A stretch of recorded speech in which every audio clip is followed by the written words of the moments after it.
Family, that's what it's all about. You people understand that as you get older, as you get out in the world. And I want you to meet my family. My daughter, Cheryl. Would you stand up, please? Shane, my son. Shane's children, Max. You all know Max. Riley are here. Cheryl's children, Corey, Jake. We have one more. Christy.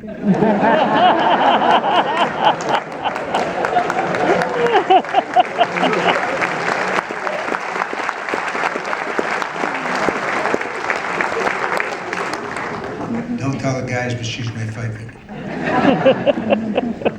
You know, how fortunate you are, how fortunate we are, we five, that got this great award. And so everybody says, well, what did you feel like when you first got it?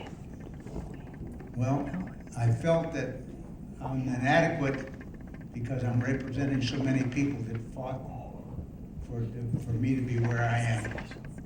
See, when I played here, we had a 28-game winning streak.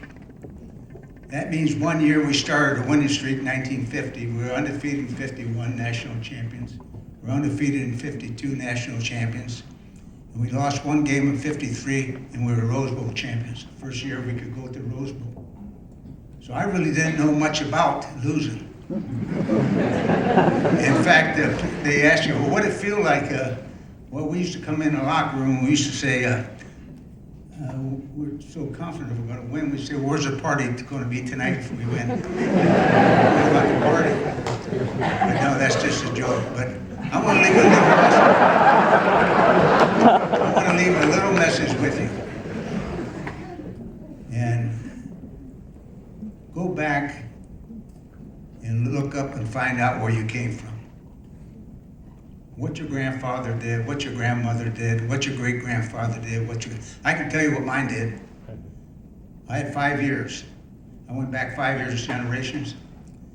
My dad, my grandpa, and so forth. My dad had 5 years, my grandpa, great-grandpa. My sister was 4 years older than me. My sister was the first one in the 5 generations that graduated from high school. I was the first one to graduate from college. So we knew that part of life. My dad slept in the back of a car in Canton, Ohio, while he was waiting, trying to get a job for 6 months. Luckily, it wasn't winter. So there's a lot to be said. Go back and find out where they've been. I took Chucky's, my youngest son, daughter back to Scranton, PA. We went down into coal mines. She was about 7th grade at the time, this last summer. Well, I bought her a book about 3 years ago. It's called The Boys, to all the mine boys that worked in the mines and so forth. Well, she went down there, and when we came back, we went back to Syracuse University, where my boy is. And we sat there, and she said, Dad, where's that book? She went up and got the book and sat down, and for about 2 or 3 hours, she read about the book, about the kids, what she went through. So I think she's a lot better now. Before I pass away, before I die, I hope to get all the kids down there, for them to see where they came from. And probably one of the proudest moments I had was my son Shane. 2 years ago, I was up at his house in Traverse City, and he said, Dad, what's Father's Day mean to you? I said, Father's Day to me, it means shirts, ties, handkerchiefs you don't want. What's it mean to you? He said, I am so happy that we had the grandfather that we had, that sacrificed everything so I could have this house here and you could have your house here, and my kids could go to school where I want them to go to school. He said, that made me unbelievably happy. Well, I said, well, I won there. There's one that's on my side. So I have to get the rest of them. But they're okay. I like them. And I tell you this, you young people out there, like we're talking about winning and losing. They said, well, what'd you do when you lost that game and you cried? I said, I never cried in coaching. 26 years I coached in National Football League. I coached Michigan State for 12 years.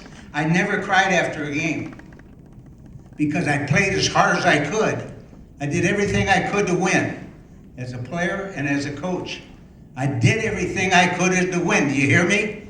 So there's no reason to leave any tears or shed anything. It wasn't good enough that day. It wasn't good enough that day. So that's what I felt, and that's what I felt down deep inside. That you have to, every day say what you want to be. Okay, for example, I want to see the people that are getting awards today, raise your right hand if you want to get at the top of your profession. And all Americans, just raise your right hand for me, you people that want to do it. Let me see the hands. I want to see the ones that want to be it. Okay, I'll tell you how you can get there. I can't promise you can get there, but you have to outwork every guy in your team. You have to outwork every guy in your league. You have to be the best conditioned guy. First in line for everything you do. In other words, if there's 7 tries we're going to get, and there's 6 guys, you be the guy that with 2 tries. You have to be the best of everything to have a chance. Mo, I think we'll go along with this, to have a chance. That doesn't mean you're going to be the best football player. That doesn't mean you're going to be the best basketball. It doesn't tell you anything like that. It tells you you have a chance if you do that. And that's the only thing I've ever felt. The only thing I ever tell my kids. Everything I have ever told my grandkids. Play as hard as you can. Just do as hard as you can. Go everything and prepare yourself to do what you can do best. Also, I would like at this time to introduce my wife, Luann. Sometimes I pass her off as my daughter.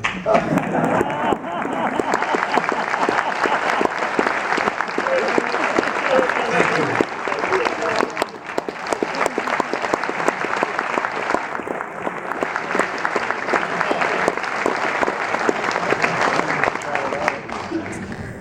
Our final inductee, a former ice hockey student athlete from East Lansing, Michigan, another one of the Millers, number 39, Ryan Miller. Ryan Miller is a very, very driven individual. I think we all know his history.